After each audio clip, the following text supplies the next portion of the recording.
and I'm more likely to be happy because everyone else seems to be happy here. Okay. What about a problem statement? So now we're going to go from identifying a certain kind of user, a certain kind of person, to something about their mindset, something they're trying to do, solve, address, deal with. For Habitat, they want to explore new places. They want to explore new places. I would say also record past places Want and to experiences. explore new places. And by the way, we're going to then want to say how the solution we're offering them will help them with the problem. I think they want. Wait, there was one from. They said record past experiences and places. An instant diary. Past experiences. Okay. And think about this, because the next part of the morning, the final part of the morning, is we're going to look at how to build a website very quickly that's going to use these statements and saying, are you an Android user? And would it excite you to have a product to let you explore new places? So think about, and whether you're going to get somebody to say, yes, that's me, and put their email name. So think about it that way. Because these things go from hypotheses to be tested, and with a little bit of work, become marketing statements. Okay? Continue. Anybody? Yes? Like, I would say, happy, sad, like, they like attention. This is the kind of people? What? No. Problem. The problem. They need attention. They need attention, okay. Yes. Need attention. Are Sign you a up media here. person? Okay, yes? For the Brandeis use case, it's for people who want to know what's going on. Like, Isn't that what? yeah, like, it's not. It's sort of a very instant view of what's happening in your community. What's going on now in your Like sharply limited geographic now? area. Yeah, in your community. Okay, yeah. There's nothing happening here. Come on, Bubbles. I have a train of thought, I was writing it down. For people who like want to discover new items, who want to like find new things in their own. One. In their own style, but Discover. have trouble doing it. New items And stay in own style. fashion forward rather fashion forward. Stay fashion forward. Okay. For people who want to shop or look at fashions on the go, they don't want to just like be limited to doing it only in their laptop or computer.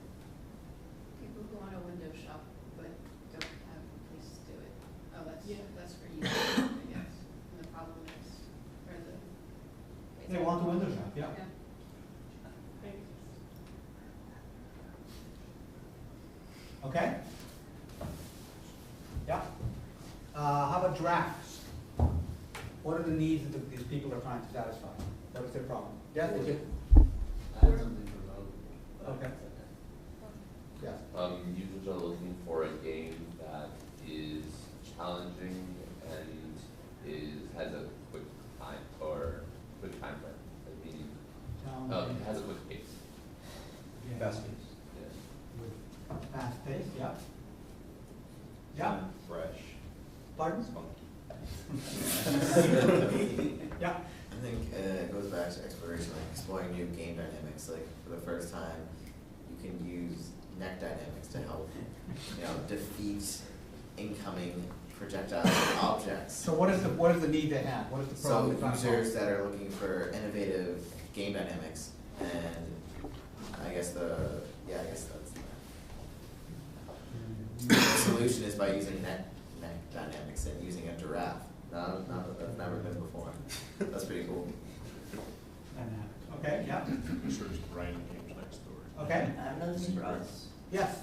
the problem is like could be groups need a way to coordinate or Yeah. like to update each other. Okay. Want to coordinate, update others in their group. Which raises the question, what is the definition of group in Happy Sad? There is none really. You share the same ID. Okay, I'm just saying, it's nothing wrong with it, just points to the direction that you may want to take the product. Yes?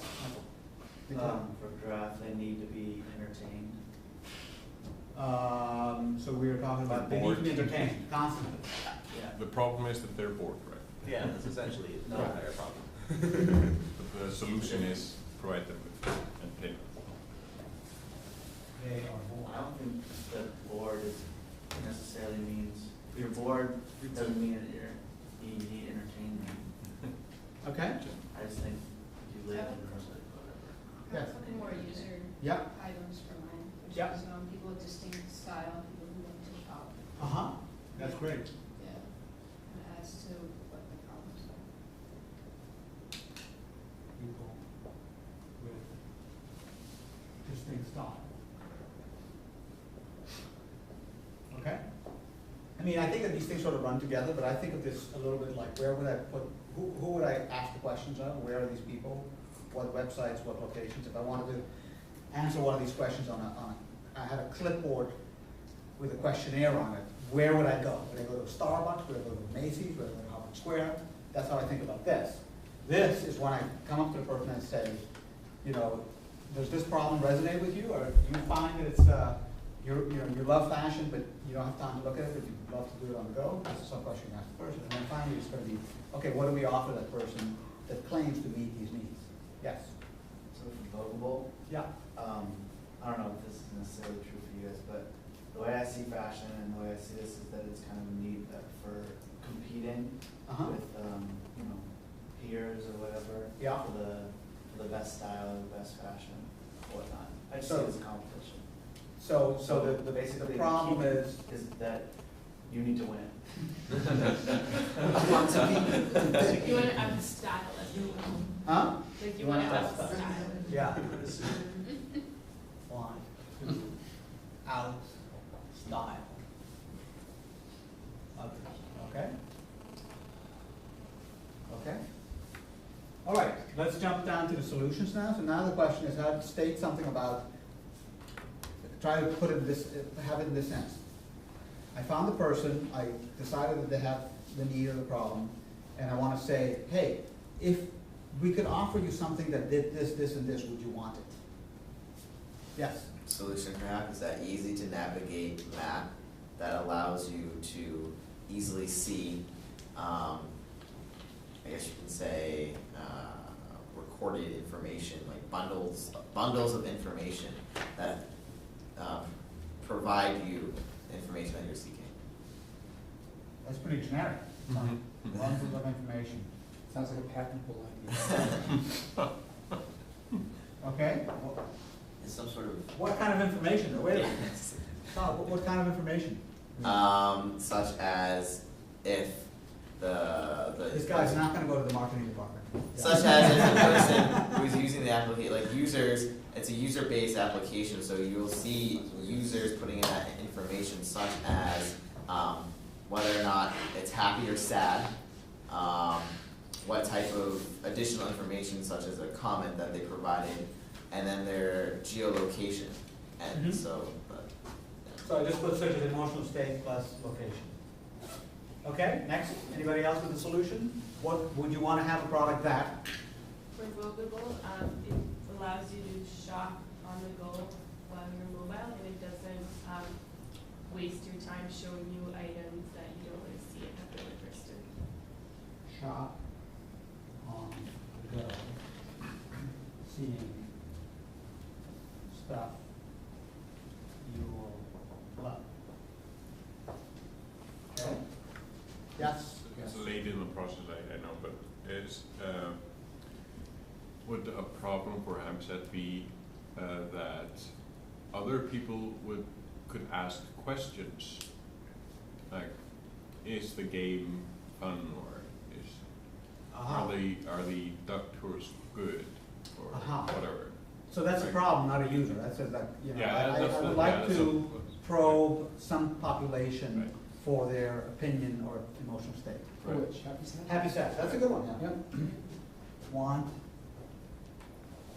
to probe some population for their emotional state or opinion.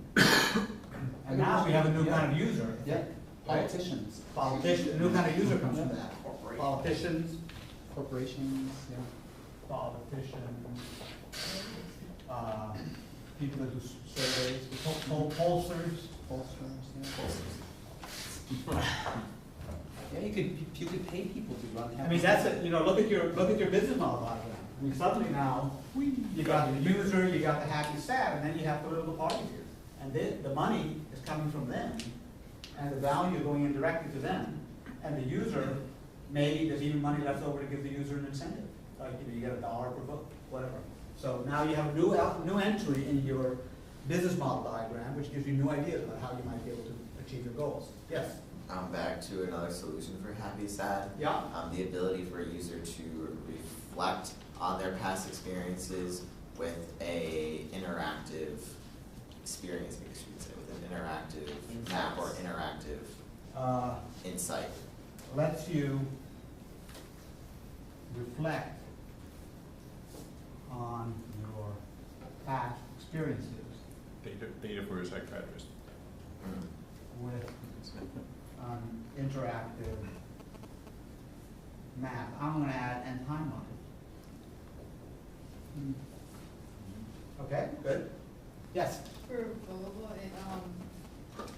this is really great, by the way. You guys are doing exactly the right kind of thing here.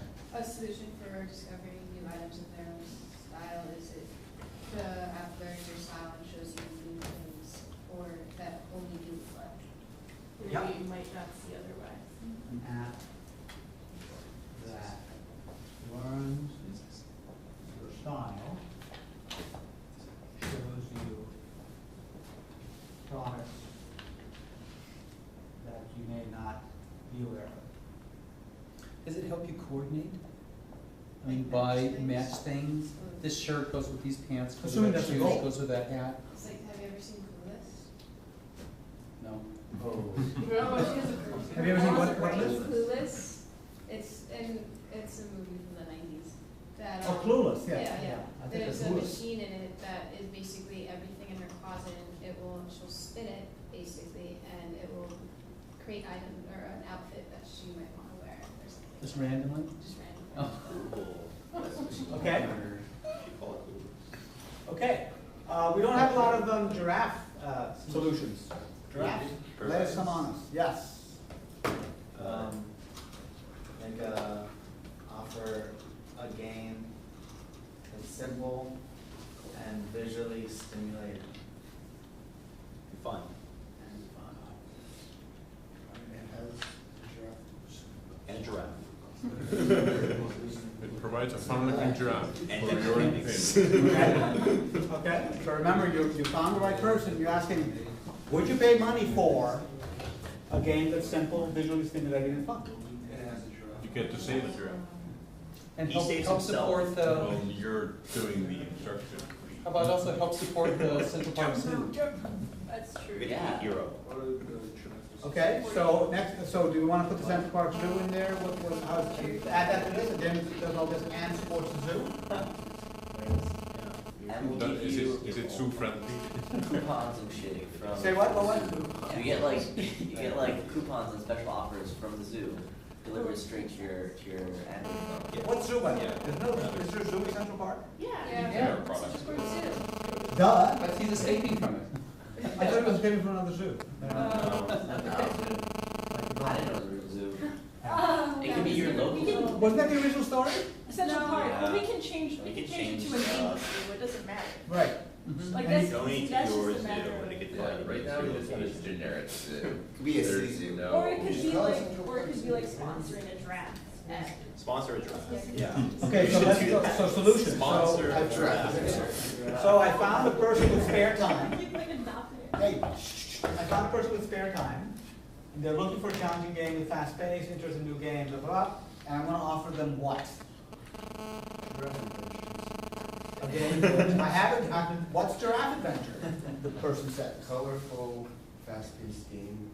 They're gonna go, I have 100 of those. Be more the giraffe. differentiated. Oh, that's a giraffe. The giraffe is like. Huh? It has a giraffe though. Well, what if I could care less about giraffes? So that's all you got to Your offer? audience. Then you suck. Then we'll Maybe put that up in the user part, people that love giraffes. Yeah, right.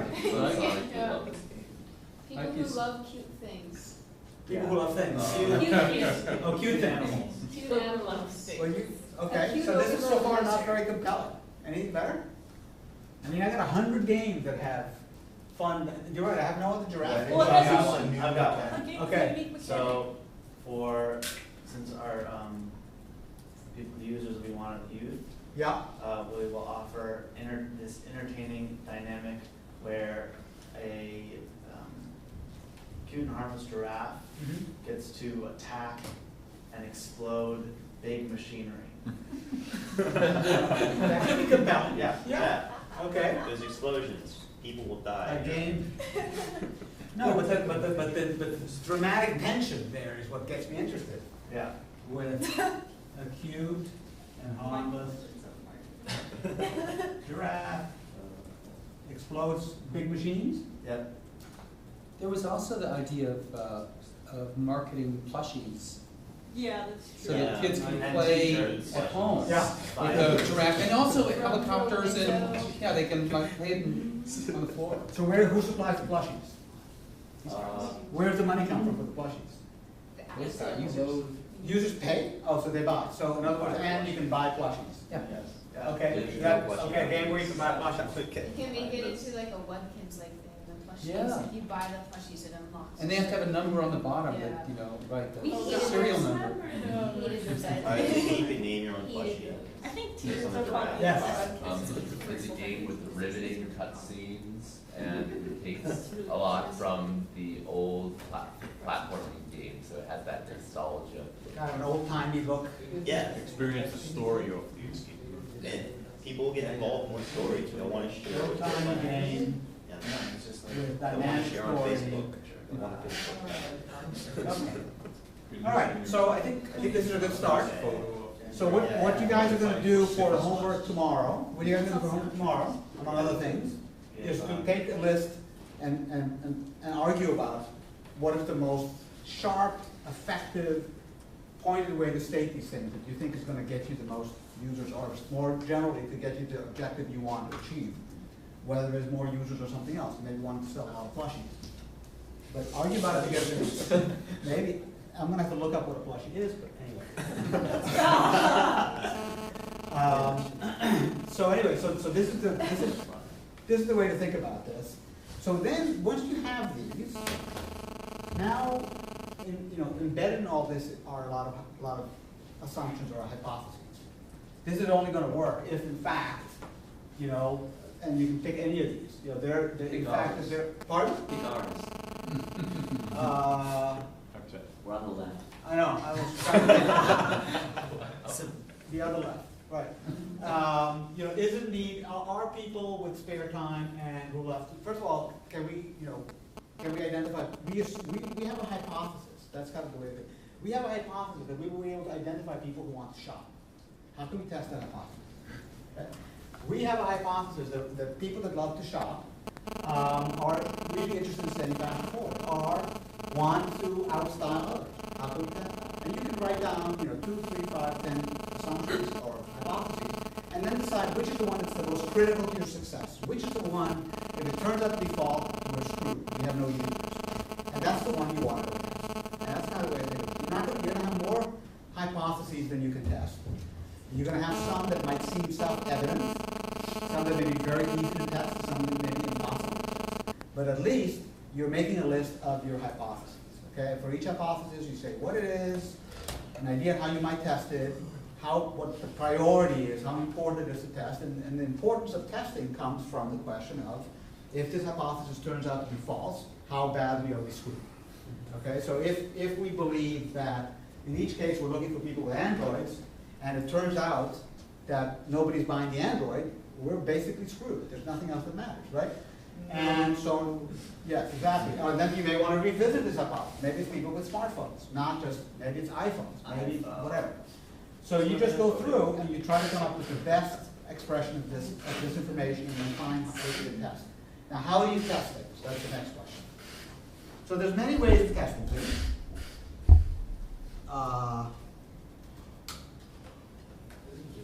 So can we shard the hypothesis? What alternatives does this user have? If they want these things, if they're looking for a challenging game with fast pace, if they're interested in new games with innovative dynamics, if they need to be entertained because they're bored, what are the alternatives they've got? They try to articulate that, because that might give you a reason to refine this, to make it easier to meet a need with your product. So that when you find that person, you can often say, I have one of these, do you want it? You know, you can then start testing more specifically what you have to offer. So at all times, you must have in writing your CPS for each entity in your business model. So if you have additional entities, if you have Central Park, you have to ask the same questions. We believe, our hypothesis, that Central Park actually is interested in promotion. How do we test it? Well, we got to call up somebody at Central Park. Oh, there's nobody to call. That's the problem with that hypothesis then, right?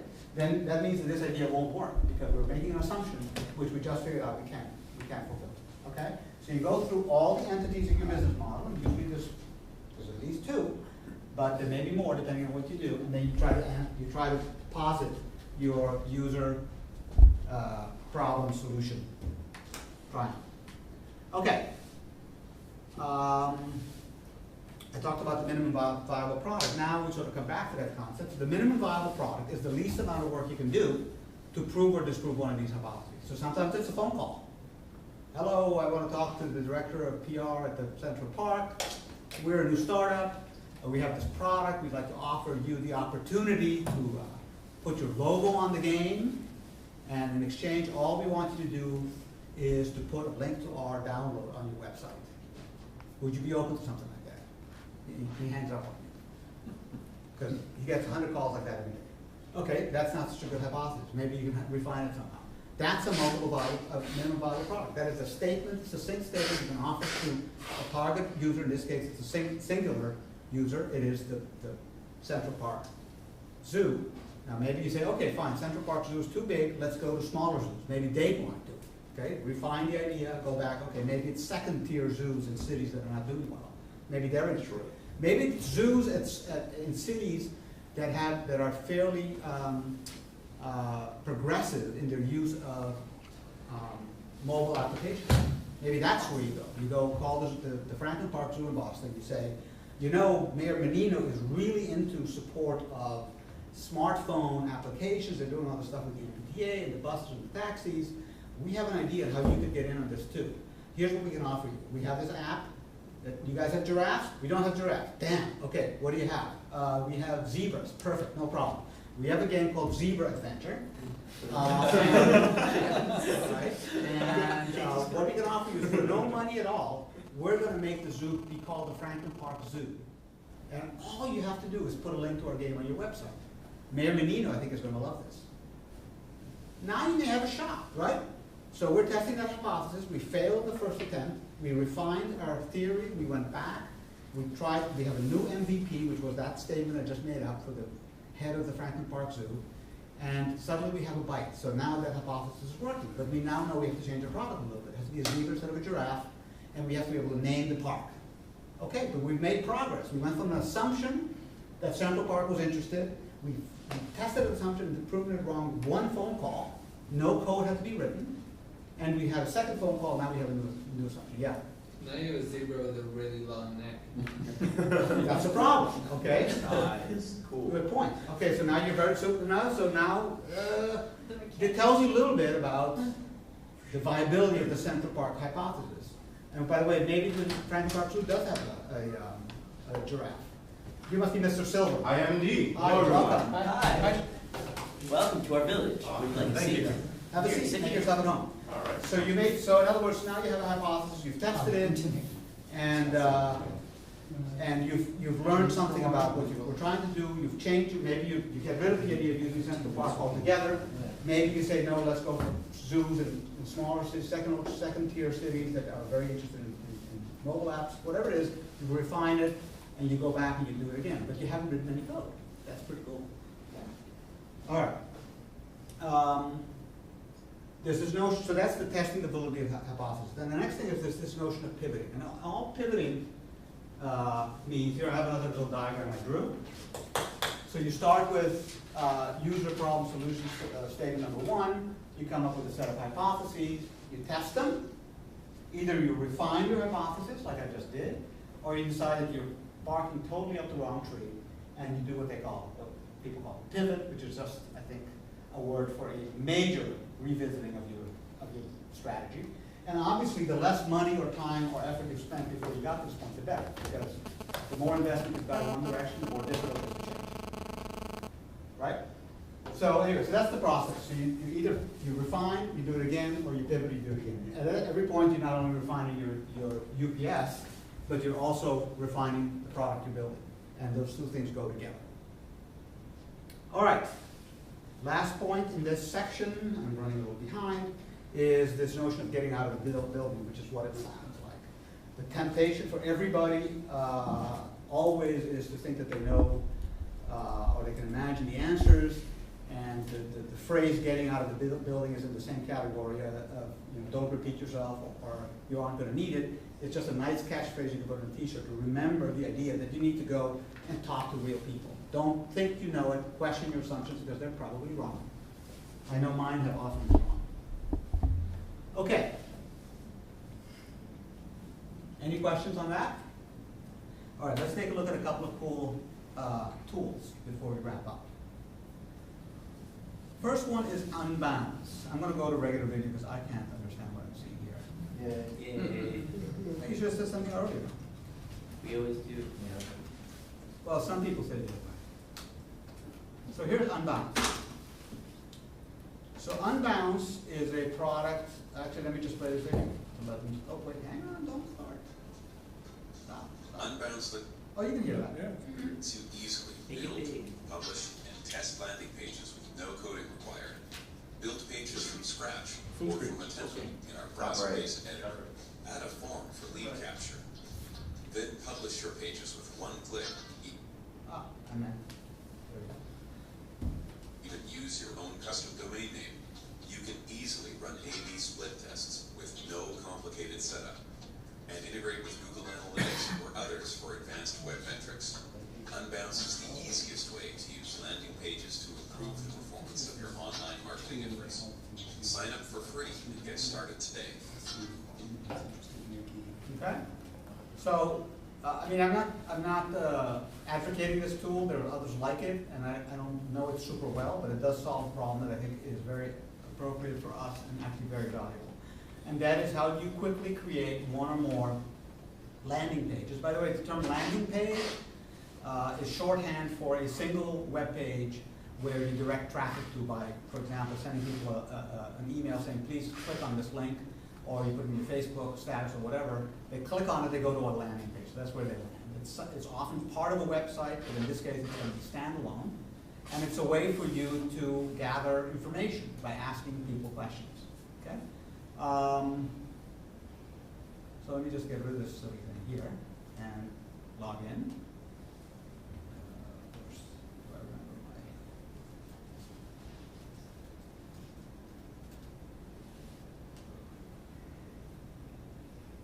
my... Okay. So what you can do is create a new landing page. So this is a free account, and you can do a fair amount with a free account, so no need to buy one. So the one term is a landing page. The other term here is conversion. What is the conversion rate? And the conversion is when you can measure that the user did whatever it is that you want them to do versus not doing. In other words, whatever it is you want them to do might be to buy a shoe, but it could also be to join the mailing list, or it could also be to just click on a link. So the conversion rate of a web page or a landing page simply is how many people that see the page do what you want them to do. Okay? So let's go create a new landing page. And there's a whole bunch of templates. So we're going to pick an Android app, Dark, for example, but there's all kinds of others. And you can do, these are just starting points, you can do whatever you want. I'm going to use this one. And yes, that's probably not what I want. I want to actually just use it. I think that was a preview that I just did. So this is going to be giraffe, adventure 1. This is for your own reference, initial attempt at a landing page for giraffe adventure. Okay, and save and start. Hey, bad affordance here, right? Why? They're both grayed out, as far as I can tell. So I thought I couldn't click it, but actually it does. Right? Bad affordance. Okay. So now I have the initial attempt, and I get to do a few things. Here is a place where I can put a screenshot of my app. I can put an icon here, a logo if I want to, or if I don't want to, I can just delete that. I can give it a name. I can give it a tagline, you know, whatever you want. I can write some information about the game. And remember, these are all just starting points. You can do whatever you want. You can change it. But here's where it gets interesting. Here, in this example, they have a link. And they want me to click on it to indicate that whatever was written here, as far as the type of user, the problem I think you have, and the solution I'm offering, is enough to make them click on this. And clicking on that then would be considered a conversion. All right? So in this case, you may not have this yet. You'll have this in a week and a half, but you don't have it yet. But the principle is the same. So if I go here and I click on this, I will see that the action here is to go to a certain URL, and it hasn't been set up, but presumably I can, again, very bad affordance. It all looks like it doesn't work. I can actually click here, and I can say I want to go to whatever, you know, you get the idea. Say what? Brandeis.edu. Right, and so on. So, or maybe it's Heroku, whatever it is. Okay, you can label it and so on. But the fact that it's a clickable thing has made it now into a conversion goal.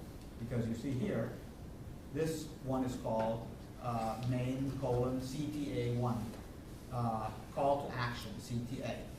So if I look over here, there's only one of these will correspond to that. I don't know which one it is. Maybe it's this one. I don't know which one it is. But you can indicate, these are all things that could be conversion links, and if they are, you select them, and all that means is it's starting to collect statistics for you about people who click on that. Right? So the way to think about this landing page is that you are trying to express something that will test one of your hypotheses.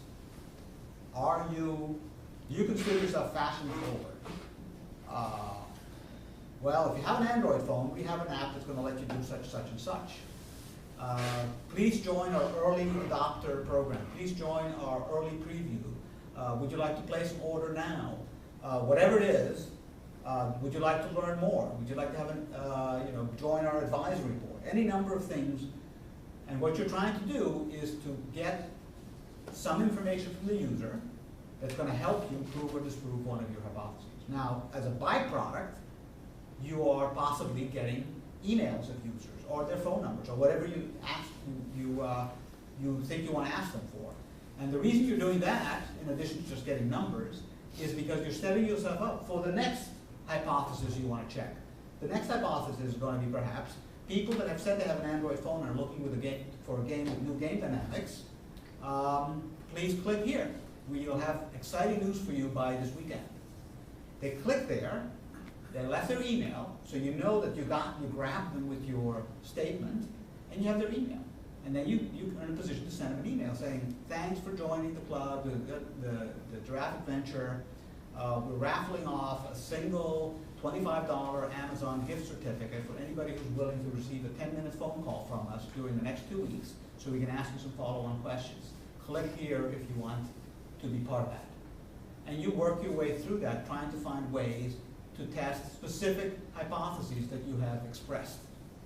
And as you test those, you work your way through, and gradually you are presumably changing your product or changing your strategy, because you're discovering that Central Park is not going to work, but the Franklin Park Zoo will work. Or you discover that dresses don't work, but hardware does. Because really people want to look at different drill bits, not different dresses. Who knew? You got to be open to anything. You can't be married to your assumptions, because your assumptions can be wrong. Could be drill bits. Just be ready for that. Now you may lose interest in your product, but that said that the only reason you were doing your product was because you wanted to play the fashions, not because you wanted to have an impact on the world or to make money. Now you may say, okay, no problem. They don't want to look at fashions, but what other things do we offer them? Well, they do want to shop on the go. They don't want to be fashion forward, but they don't have enough time to shop. Suddenly that's important. Now you go back and look at your product and say, what can I do to make it a more powerful solution to the need to shop? Because right now, Vogable's shopping capability is very minimal, it's just one link, you may want more. Allow me to view my Amazon wish list from within Google, something like that. So you want to test your assumption, and then you want to do something called, in addition, you want to do something called A/B testing. So I'm going to try to see if I can save this, even though I didn't do anything to it yet. Save. Okay, I think that'll work. Go to my dashboard, and now I have 2 landing pages, okay? And I can say I want to publish this one as well, okay? And I guess it's now published. I can change its URL if I want to, so I can make it just giraffes, or I can make it, Franklin Park Zoo, whatever I want. I can even, if I have my own domain, like Vogable does, I can tie my own domain to it. So I can make www.vogable.com go to this, and do that too. And I save it, I'm finished here. Now I can add a variant.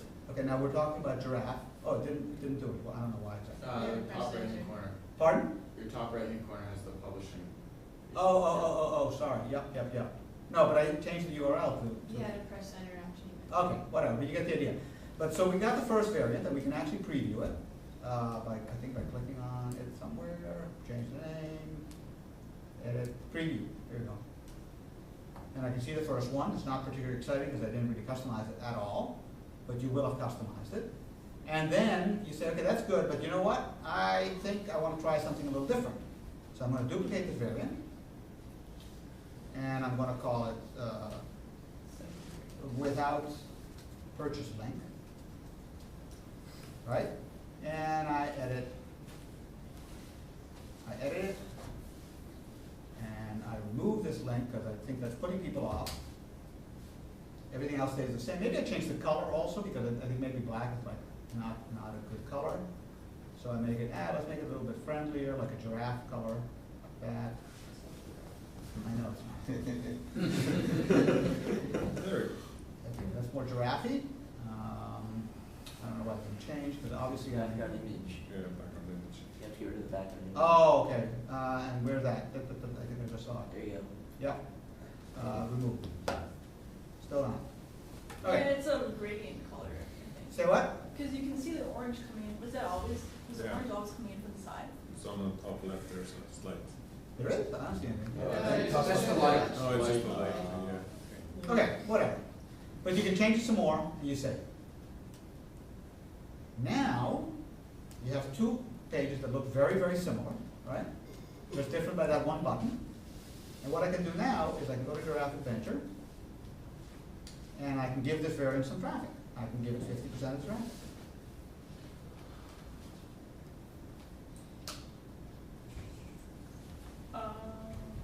Okay? So 50% of the time they'll get the second one. Exactly. Now I publish it. And now, holding tight. So you can play with the words. You can say Central Park versus Franklin Park Zoo. You can say giraffe versus zebra. You can say free versus for money. Whatever it is. And let's test it. Actually, What's your site? it's unbouncedpages.com. Refresh. Yeah, it probably knows that it's me over and over again. unbouncedpages.com/giraffe-adventure-1. Unbound. Don't fall off at home. Unbouncedpages.com. I got the link with, yeah. You got the one without this? The market link. Okay. There you go. Okay. So basically now, I always get it. yeah, I'm noticing that too. Isn't it cached, so why would it? Oh, this is really orange. Oh, is it orange? Awesome. It's like orange in the background, and then there's something that like goes on top of it as it loads. You got the different one. Yeah, I got one without the market link. I have a market link. Yeah, because you have the market link, the orange ones with Let's just see here. Why is it saying, okay? Try it. another browser maybe. Browsers. Okay, log in, blah, blah, blah. Okay. So giraffe, it's already had 6 visitors. Wow. No conversions. There's two, I mean, this thing is saying, okay, it's, one visitor got the one without purchase link so far. Reveal yourself. What's our? Okay, there you go. I knew it. Yeah. Okay, now I can go further, and I can now go and say, here's a conversion rate chart. Nobody has converted yet. Nobody has clicked the link. Well, Then I want. you didn't set what you wanted to convert to. Maybe I didn't, right, because I'm sort of just jumping around. But the form can be anything. It could be collecting information, it could ask a question, you know, do you have Android or do you have iPhone? It can do anything you like as you consider a conversion. When they click OK, then you're going to collect that data. And then you can have 3 or 4 variants. You can decide which variants are never working, you can get rid of them, put some new ones in, and refine the way you talk about your product. Because now we're going from doing customer dev by thinking to actually being a marketing person that's trying to express what it is, who this is for, and what it'll do for them in words that'll be compelling. And you have to put yourself in the shoes of the person you're trying to attract and ask yourself, what would convince them to click on that link? Okay? Once you've done that and you get 1 or 2 or 3 variants you like, you believe in, then you get the link some traffic. How do you get a link traffic? Well, very simple. You put it in your Facebook status, you put it in your Gmail status, you email your friends, whatever it is you want, whatever you're comfortable with. You may want to go in waves as you're testing it out. You may want to send one group, a particular group in Google+, a link and have them click on it and see what they say. You may want to send it to your family first because they won't hold it against you and see what they say, and work your way out because you're thinking that your target users are probably not going to click on this link more than once. Once they see it once, they're going to lose interest. So you have one bite at the apple. And you gradually broaden the audience to which you show this, and you are probably going to get feedback about how you talk about your product, what colors. I mean, for some reason, orange works well and pink doesn't. For some reason, black works well and white doesn't. And you discover these things. And people, you know, when large-scale e-commerce sites like Amazon or all these other ones are creating their web pages and creating their advertisements and their wish list pages and all these things, they spend oodles of time coming out with just the right font, just the right color, just the right placement of the button, everything just so to trigger the conversion they're trying to achieve. And whether it's add something to my wish list, whether it is look for other vendors on an Amazon site, whether it is clicking the buy button, all those things are tested to death to figure out what is the thing that's going to get the user to do what you want. So this Unbounce is just a tool that gets you sort of in a fairly inexpensive way to do some basic experimentation. Okay? So tomorrow's homework includes also building an Unbounce page around some hypotheses that you guys have debated and feel seriously are reasonable, and then get it out to people and get at least 100 hits. Okay? One last thing, and I'll make it brief because I'm out of time, is I want to show you Google Analytics. Google Analytics is a free service from Google that lets you, this does not tie into Unbounce, although they have some connections, I think.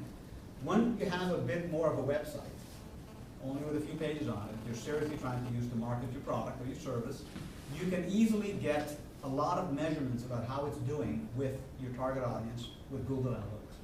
And the way Google Analytics works is basically you put a little bit of JavaScript in a strategic point within that they give you, a strategic point within your pages, and then it automatically starts collecting a whole lot of information for you. Okay? Now I haven't seen it, but has anybody come across Google Analytics for Android apps?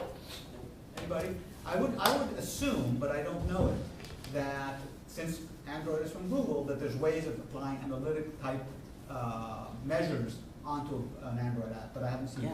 Yeah, in the video you had us watch. Say what? Like a video you had us watch for week 3. Yeah. I've been slowly making my way through it. Yeah. And around like half an hour in, they talk about using analytics. Okay. Actually, Cool. Wait, no. It's There's an neither of the SDK. 2 videos you wanted us There's to an watch. SDK?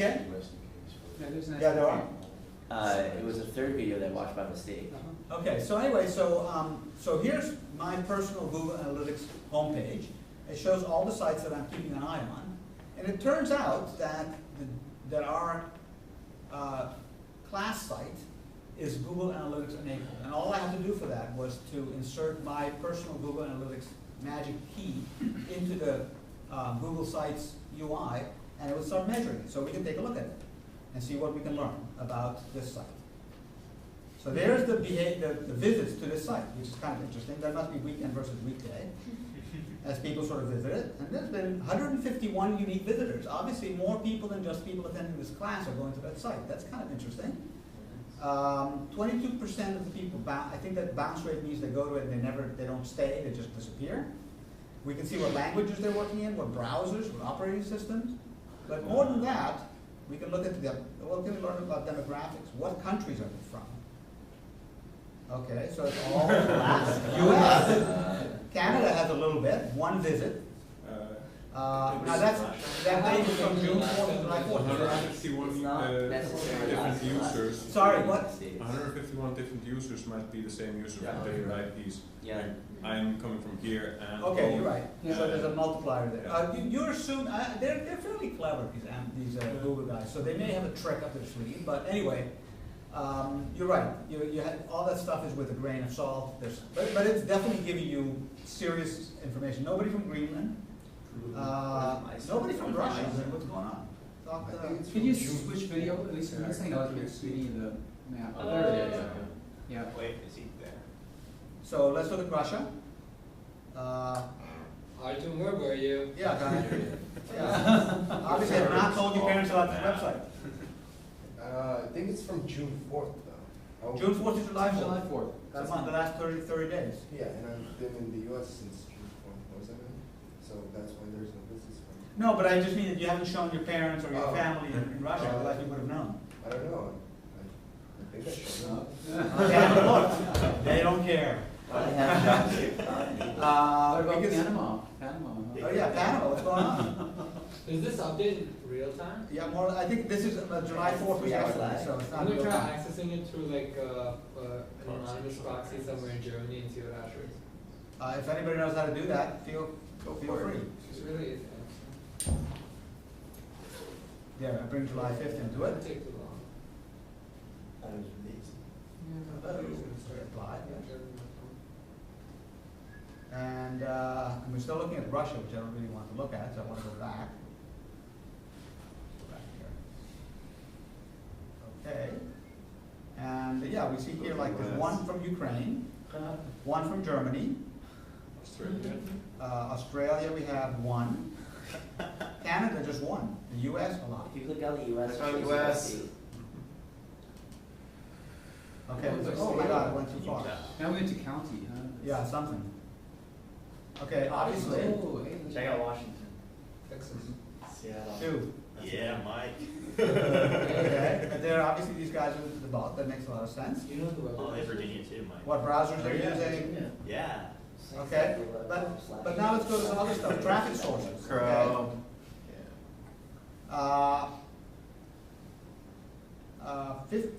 See, now I'm not sure exactly what this means. I think it's like, if they click the link or they type it into their web browser. That's which one? That's direct. Direct is typing into it. Referral is. Huh? Referral link. Oh, I see. Click. Okay, so it's half and half. All right. Which is interesting because whoever types a website in, but anyway. If they have a bookmark there, that says something. John does. Nah, typing in that one. Here we have where the referrals are from. So one from our wiki, our blogs. What's clerk.com? Good question. Clerk.com. Well, let's go find out. 35 visits from clerk. And very limited time. Look at that. It was just around June 26th, 7 times. Okay? So the point is, you can learn a whole lot about what's going on your website just by putting a little bit of code in it. You can have Google also track conversions for you. Yo. You can also have Google track conversions for you by putting bits of JavaScript around whatever links are in your website that are conversions. So anyway, so that's the end of the lecture. Basically, question your assumptions, think about your hypotheses explicitly, figure out ways of testing those hypotheses, whether it's creating home landing pages, whether it's Google Analytics, or whether it's face-to-face conversations, phone calls, and so on, but test the hypotheses and then refine Right. That's When the did it start? basics of CustDev. Pardon? June, what did it start? 4. The perk. Oh, per. June Sorry, the better one. 18. Okay? All set. So then, want to introduce Scott? Okay, Sherman, you want to come up and say a word? I don't have to stand or anything, but. You're being videoed, you're gonna be on the web, is that Am I- okay? Yeah, it's fine. Yeah, just check. I don't have any prepared statements or anything. I just want to introduce myself. My name is Scott Silverman, and I run a software company actually in Sudbury. It took me only 20 minutes to get here. It's really close. I've been doing software for more years than I like to say. I actually started, I understand this class is mobile development, is that right? Yeah. So in terms of my mobile development history, I started with the Newton. I don't know if anyone has ever seen the Apple Newton. It was a device that came out in 1993. It was a rather large handheld device. Its claim to fame was handwriting recognition, and its downfall was the handwriting recognition as well. But the biggest thing about it that was a problem was its size. It was huge, which is ironic because if you look at the iPad and the other tablets these days, they're much bigger than the Newton ever was. So I started the Newton in 1993. I had a really successful app called More Info. It was an integrated contact manager. It lasted until 1998 when Steve Jobs came back and he decided to cancel the Newton. So it lasted a little longer after that, and then I started working for Palm. Palm had a satellite office in Andover, and I was doing actually an email client for the Palm, and I worked for them for 8 years. But the reason I'm here today is actually because of my own company, which I started. Well, I've been working for myself on and off for quite a few years, but the reason I'm here today is because I have an iPhone software company. It started in March of 2008. Apple released their SDK for iPhone in 2008, and I've been doing that ever since. I have quite a few successful apps, all on iPhone and iPad, and I decided to make the decision to bring in some other people, and that's why I'm here. I posted a Google posting to see if there were anybody that wanted to work this summer, and I actually started a little late, I admit. It was just a couple weeks before the summer really got rolling, and I got a lot of people responding, but it's interesting because not many people have a mobile development experience, and this is really a unique experience an opportunity for me, because you guys are close, you're doing mobile development, you're learning all about it, and I got to admit, I did the same sort of thing that I'm sort of proposing when I was in school. 25 years ago, I co-op, they call it co-op, not internship, but a co-op, where I took off a semester from the school that I was going to. Actually, I was going to school in Ithaca, New York, and actually co-opted with a company, Eastman Kodak, in Rochester, so it wasn't really close by, but that's how co-ops worked. This is a unique opportunity for some of you folks, perhaps, because it's close by. Maybe that's a good thing. Maybe you guys want to. The reason I'm here is to learn more about the internship program and see. Maybe you guys do want to travel far away and go to California and work for Google. Who knows, or Apple or Microsoft, whomever. But I'm really here to talk to professors and learn about the internship. I've spoken to a couple of you via email and by phone about joining Silverware. That's the name of the company. If you've got browsers up, it's silverwaresoftware.com. That's the name of the company. You'll see that I've got quite a few iPhone apps and iPad apps, and it's really time to explore the Android market. The apps I have are very successful on the iPhone, and I really want to see about bringing them to the Android market. I think that's, Okay, yeah, that sounds that's good. a short Yeah, that's little great, that's synopsis. perfect. Yeah, that's perfect. So we do have a couple people that actually want to go away, right? California, right, and New York City. And then there are a few, Gaspar's not here, Beth. You said he was tied up in the bank. He's the one who spoke to. Yeah, actually, I spoke to Gaspar and Michael. Michael, Yeah, yeah. yeah. And, You know, who else is doing the extended internship? All right, so it's just. I would still be willing to hear all about it. Yeah. If it's right, I'd Yeah. say. Okay, okay. the opportunity here is to work in a real life atmosphere. I mean, right now, the downfall is the company is only myself, but I have a beautiful space in Sudbury. I've seen everything in the iPhone world. I mean, I really have. I've been doing this night and day since '08, and I've seen everything. I can tell you some real fantastic stories and some real horror stories about the iPhone business. It's changed dramatically over the last few years. It's like whenever I tell anybody and speak to anybody about running your own business, it has incredible highs and incredible lows. Fortunately, in the iPhone business, most everything has been some moderate highs and some really, really highs. It's really an exciting business to be in. The Android market, I don't know a lot about, though I have a lot of colleagues that have gone to the Android market and been successful. But from what I hear, they haven't been as successful as the iPhone market, and I think, I don't know if it's, I know when I used to do my own Palm software, there was a crazy percentage, like only 20% of the people that own Palms bought software. And that's a real low percentage, where I think on the iPad and iPhone, it's probably 100% of the people. I mean, I can talk about iPhone and iPad development for a long time, but there's issues with a lot of free software out there. To combat the free software, you really have to make fantastic apps. And I know you've been learning about doing some comparisons of things, and that actually happens in real life, but not on websites, but more on the App Store. On the Apple App Store, I'm constantly changing the description, constantly making tweaks. I don't have the ability to have people go to different spots.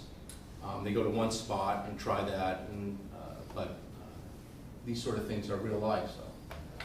Are you personally the developer of all those apps? I'm the developer of all the apps. It really is. Just you. Yeah. It really is just me. I mean, my wife does all the business end. Yeah. She does all the accounting and all that kind of business. But all the software development, the website development. The only thing I don't do, which I've really reached out to some really very talented people, are artists. I use some websites that allow me to get some really neat art, and you'll see the icons. All those icons have been designed by individuals that I've found on the web, and that's a whole other story. Icons, that makes a big difference. So I mean, it really, artwork, how it looks, not only has to be a great app, but really Aesthetics are important. Yeah. Yeah. Well, why don't we do this? Why don't we just eat lunch maybe up here and have some of the students that are really interested in possibly work with you, come and lunch with you, and yes. That's good. I mean, I can Anybody could reach out to me if they're interested. It doesn't have to be also. I mean, this. I guess the way the internship works, it's going to start in the fall. Yeah. And I really don't know. I really haven't thought about how many people. I mean, I think 2 people have already reached out. I mean, I think that would be a good start. Perhaps more. I think it's a unique opportunity because in a team environment that you guys have been working here, it would work nicely to bring in people who know each other and work with each other and sort of had that kind of interaction. So, can I add something addressing the class, which is a tip about, I'll do this right in front of you. A tip about interviewing and a tip about hearing about an internship. My suggestion is to be interested in everything that's in front of you. Never say it's not in the right location or not the right platform. Say yes, learn more about it, and be in the position of having more than one offer you can pick from, rather than cutting it off before you even meet the person. I.e., think about dating. You know, meet the person, you decide you don't like them, but don't decide ahead of time. Just say, yes, I'm interested, because you always learn something. okay? So- I know it's true, I mean, it's probably something you're familiar with just going to colleges. I've got a son who's now a junior, who's going to senior year, and we're telling him to, explore all your different options and go in with a positive attitude at every college you go to and visit, so, I mean, it's the same thing with jobs. It really is You true. be the one to be in the driver's seat to say yes or no, rather than passing up. I mean, there are similar companies in my position who have really struck it big. I mean, I could do this by myself and have a very happy existence, but I think it'd be much more exciting to have more people doing this, and I think it's could be really neat. There's a danger you might not want to go back to school, but don't do that. Bill Gates. You want to finish Mark that? Zuckerberg. That's right. No, definitely finish that, because that is, that. Maybe part-time or something. No, I mean, well, you could there are definitely people, I mean, I heard a radio interview with the guy who started PayPal, and what he's doing is he's promoting people who don't feel college is a good match not to go to college. I'm not saying that that's right, but there are people who have great ideas and really do want to strike out those ideas and not go to college. But I mean, I'm not promoting that at all, but there are different schools of thought. yeah. Okay, well, thank you. Well, thank you.